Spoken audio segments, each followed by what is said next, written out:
I don't know if I showed you those comments because of all the cursing we were doing. Someone's like, because you were talking about your book. Yeah. And the guy's like, he goes, well, what you should call his book? You should call it here's my effing cocktail book. I had no idea.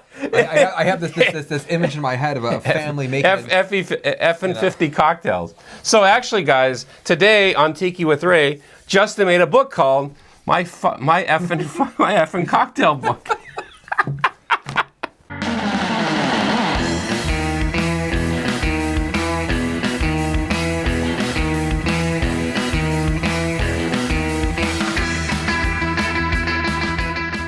So the last episode that I had with Justin, we did was the rated R version. So this one's going to be the PG-13 version, which means an F-bomb might get thrown every once in a while, but we're going to make a point to keep things. Do our absolute best. Yeah, it's a good thing I don't monetize my videos, Justin. Happy St. Patrick's Day, by the way. Happy St. Patrick's Day. An NA Guinness, go figure. Yeah, it tastes incredible. Want an excuse to try it. Here it is. No, I'll actually buy this because it's really, really good. Hi, everyone. My name is Ray, or some of you might know me as Tiki with Ray. And today I got my good buddy Justin in my bedroom with me.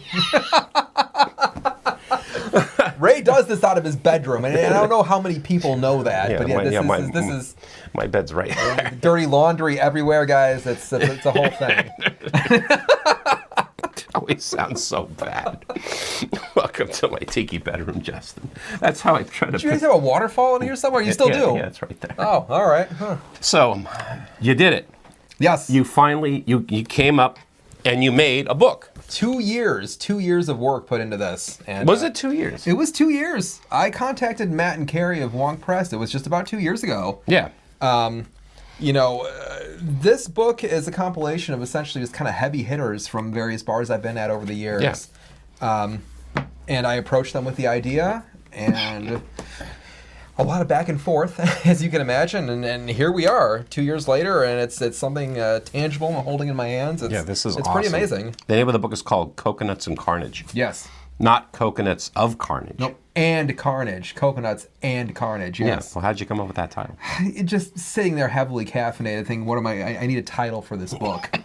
And it wasn't the first or the second choice, but after kind of going through various options, I thought it had a nice ring to it. Yeah. And it does, 50 fiery originals from the Emerald City. So what made you decide to do a book? It's very much, it maybe goes back to the idea of the Tiki mug that we had talked about probably the last time I was here, Which you sold out of. Yeah, long ago, yes. I don't work at a Tiki bar, I never have. I am one You've guy. been the Tiki at the bars that you've been at. I've been lucky enough to have people support me throughout the years and say, okay, you can make me money doing this, so go do it. Yeah. The Tiki mug was almost this physical, tangible thing that was a representation of, here's what this guy does, and look, he's got a mug, It's a great feeling. I'm not a part of a restaurant group or anything like that. Like, I am just a guy who really enjoys doing this. This is sort of the same thing. Like, once again, not part of a restaurant group, not a Tiki bar, just a guy who enjoys doing this, who, for some weird reason, has excelled at this over the years. Here's a book. Here's some proof that this is me and what I do. Yeah. There's a sense of pride behind it. It's really cool. I really like being able to kind of flip through and, I see these cocktails that I've made throughout the years, and it's awesome. No, it's a great feeling. I make fanzines now myself. I make my Tiki Namicon and my Tiki with Ray's Tiki Hideaway fanzines, and the satisfaction I get when I'm like holding one in my hand, you're like, oh my God, now this exists. This is something you put out there. There's one thing to like have a blog and stuff like that, but you can't hold it. And this is something that you can hold. This is something that someone can put. It's a tangible item, and I have a massive respect for anyone that puts stuff out there. Yeah. If you're doing something, you're putting something cool, whether it be a mug or artwork of some sort or anything quite like that. I have a massive amount of respect. There is, as you know, there is so much time. It's a huge pain to do stuff like this. It's very easy not to do it at all. But if you have that sort of that fire, that drive to do it, I have a huge amount of respect for you. It's a cool thing because it's not easy. None of it is easy. And for what I understand is the kids today, they're starting to swing back to like collect tangible things. They should. Like with all the stuff that's going on with all the streaming services, where like I have like 7 different streaming services, and I still have to like rent movies and stuff like that. A lot of people are starting to like buy DVDs and buy Blu-rays now. But like people are starting to buy cassette tapes. Oh yeah. And records and cassette CDs. tapes are having a mini comeback. Like Yeah. some bands are putting out cassette tape. I've noticed that, which is so weird, but that's great. I mean seriously. I mean, when you really think about it, I mean like. I mean, you could have created a website, or you could have a website, and then you can have like all these cocktails. But then what? Well, first of all, you're not going to make any money doing that. Well, there's that. But again, there's something about holding a physical, tangible item. I mean, here is a book. Here is a cocktail book. And here's a good thing that you brought, a good point that you brought up, and it's sort of like, you know, I've known you since you were at the Dilla Room. Yep. And just as you said before, the Dilla Room, it's not a tiki bar. Nope.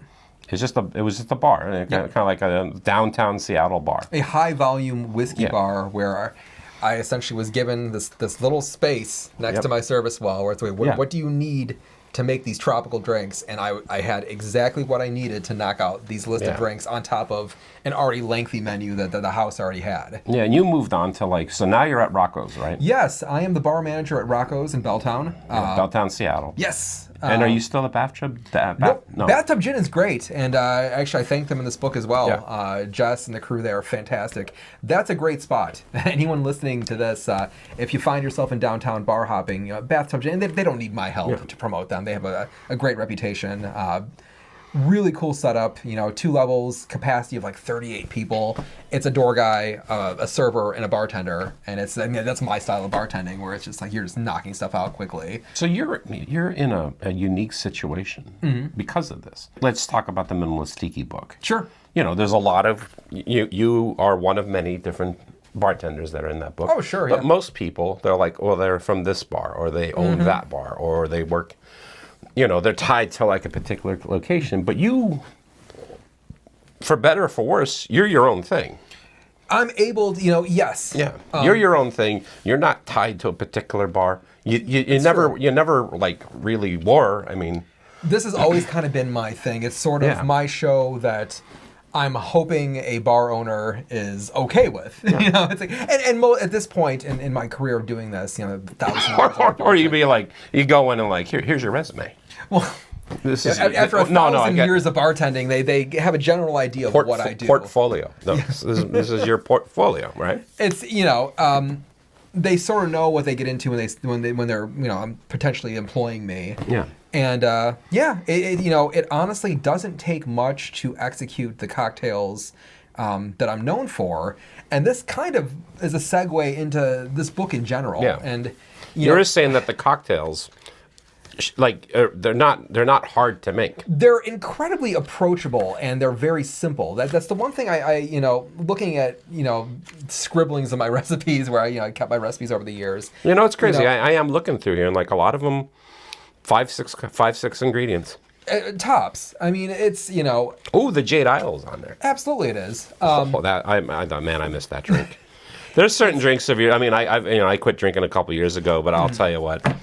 What I love doing, I like to proselytize for you, because like a lot of Justin is, you are a guns for hire, and you have actually bartended at some of our friends' home bars.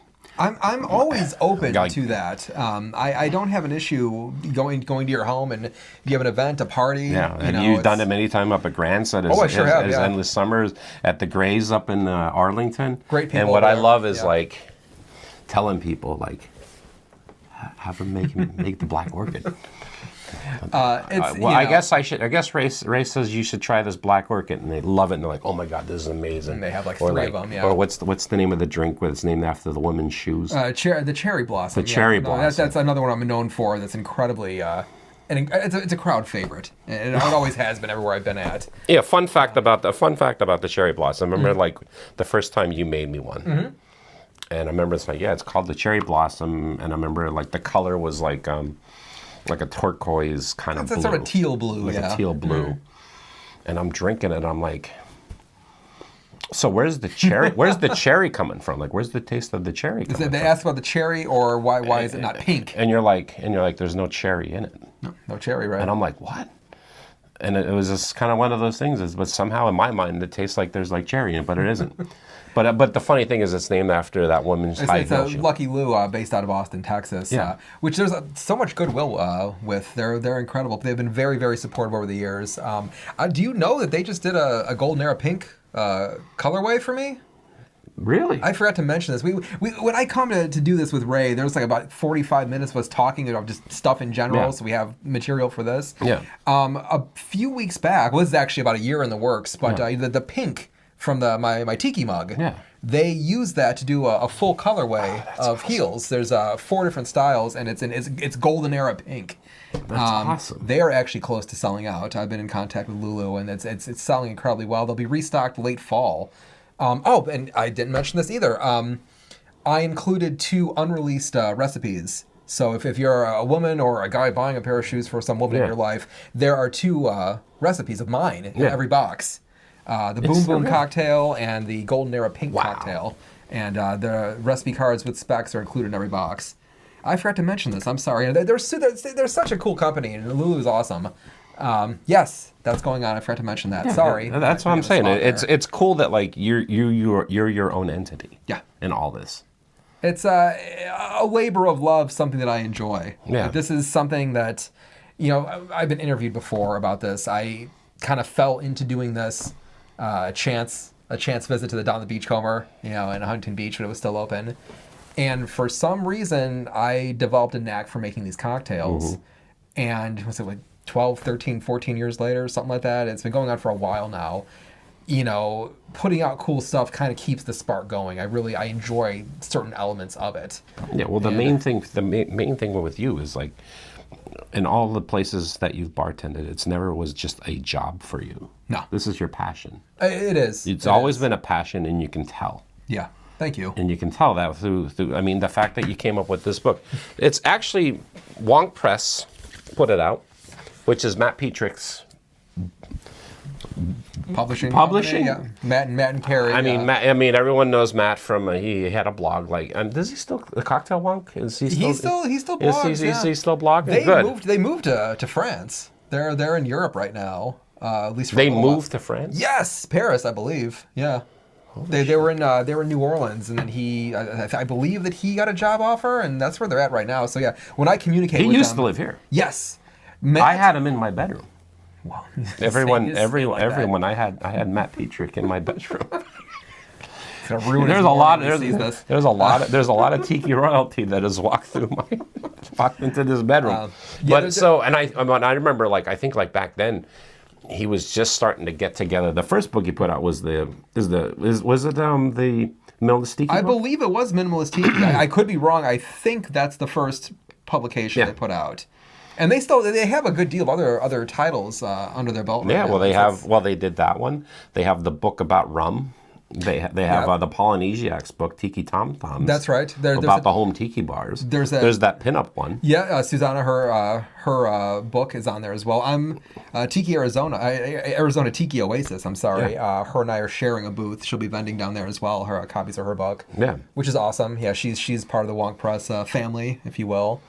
It's a small publication, heavily focused on cocktails and spirits and whatnot, and they're great people. Super lucky they picked this up and wanted to run with it. And everyone,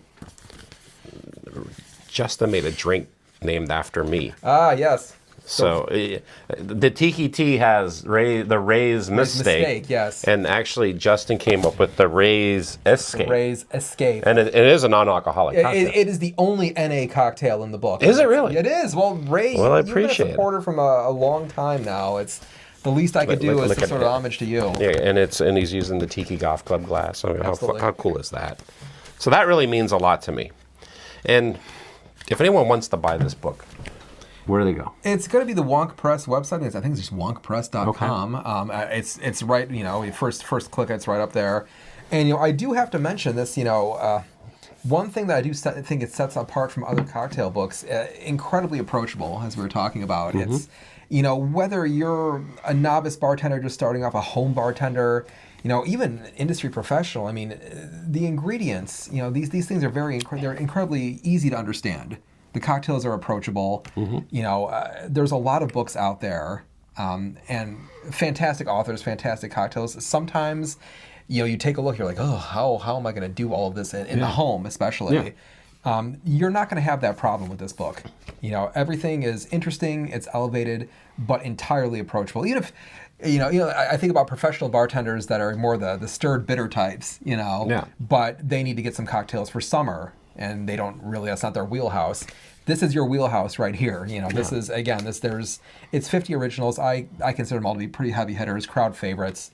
I'm incredibly happy to have them available to the public to purchase and take a look at. And if someone buys this book, yes, what would be the first drink you'd want them to make? Oh, that's a tough one. The Port Royal Punch, my Cherry Blossom, my Black Orchid. Yeah. I have a tribute to the original Painkiller. My Specs, I feel they dialed down on the citrus juice. I think works a lot better. I really feel that any of these you can go through, and if it looks interesting, run with it. They're delicious. How many cocktails? It's 50 original. 50 original. 50 cocktails. It's definitely can keep you busy as a home bartender, you know, novice bartender starting out. There's all sorts of great stuff in there. I'm super, super excited. $30. $30? $30 for the book. Yep. And that's a steal. I thank you. I appreciate that. Pop-ups coming up. I will be doing a book signing at the Devil's Reef on April 1st. Yeah. I'm going to have another one at Rocco's Pizza. That's where I'm bar managing on Wednesday, April 15th from 5 to 9. Mm-hmm. And then anyone attending Arizona Tiki Oasis, you have a ton of opportunities to see me down there. Yeah. I'll be vending all of Saturday the 18th, vending throughout the day. And then bartending at the Sands that evening from 7 to 10. Wow. Sunday vending again. And then I do think there are still tickets for the seminar. I'm hosting it's a seminar at noon, I believe, on the Sunday of Arizona Tiki Oasis. And it's essentially showcasing techniques, but also kind of, you know, what essentially do you need to bartend at home? Like, what if you're saying a home bar setup, you know, kind of the basics and things that you'll probably need if you don't already have. Yeah. Very 101, but I would say probably a rare opportunity to hear me talk for an hour about the ins and outs of bartending equipment and stuff like that. More power to you. I mean, we were talking about this before we started filming. It's like, I can't do that. I mean, it's like, I can do this. I can interview people, you know. You're quite good at it. I can host a panel, but to get up and just talk to an audience by myself, that's a whole other thing. So more power to you. Well, you're kind to say it. I mean, we talked about this earlier, but it's you know, when you bartend or you work in the service industry, really to any capacity, front of house anyway, you're kind of always on a stage, and I think a lot of people develop, myself included. Yeah. You kind of have a personality, and you sort of like switch on when you need to. I'm not afraid of public speaking. I am afraid of, you know, it's an hour-long seminar, and I'm practicing at home right now because. I have a problem with just blurting out information very quickly, and I fear, you know, an hour-long seminar being finished in like 15 minutes. I can't let that happen. You're paying good money to hear me talk. It's like you're going to get your money's worth. Well, it's like seeing the Ramones. You know, it's like 1, 2, 3, 4. You know, thanks for the cash. You know, an hour and 15-minute show slammed down into 50 minutes. You know? Right. No one's complaining. It's a lot of like speak slowly and make sure that I'm getting this information out. You know, and it'll be great.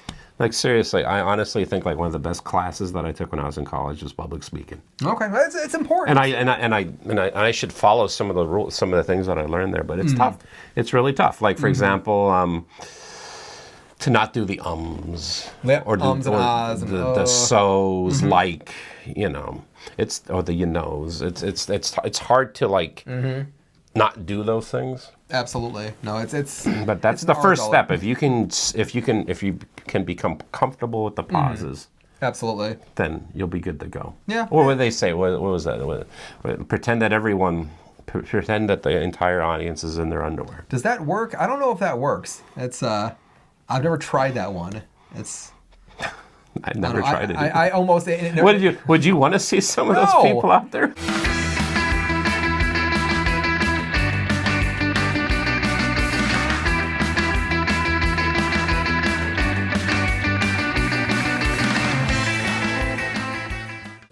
Thank you so much, Ray. Appreciate that. Happy St. Patrick's Day. Happy St. And Guinness. Who knew? And you know, get your Shamrock Shake while you can. You try to, yeah, absolutely. Dude, I fucking love love those things. I haven't had one in years. I have no idea. They made them better. How do they make them better? Now they put whipped cream on top of it. What? And a cherry.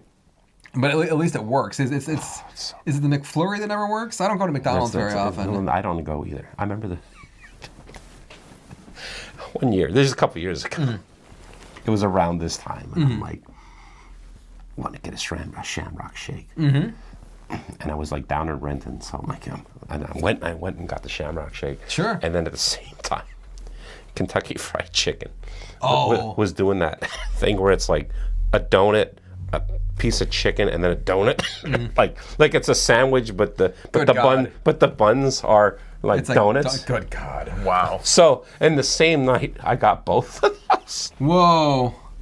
And treating yourself. So it's like a glazed donut, but it was like really, really hot and shit like that. So it's funny, like a year later, I'm like wearing my jacket. I also had this black jacket on. I'm like looking, and I'm like, why is there like these like white stains like on my? The hell is that? It was the glaze. Oh, donut glaze from like forever ago, right? Oh, It's on jeez. my jacket for like over a year. Finally noticed, yeah. It's okay. Whatever. At least you figured it out at that point, you know. For like 5 years or something. No, well, 2. So what's the difference? Want to support the Tiki with Ray show and look cool doing it at the same time? Then head over to tikiwithray.com and buy yourself a Tiki with Ray shirt. They're only $20. Tony Canepa did the design, and they're screen printed in America.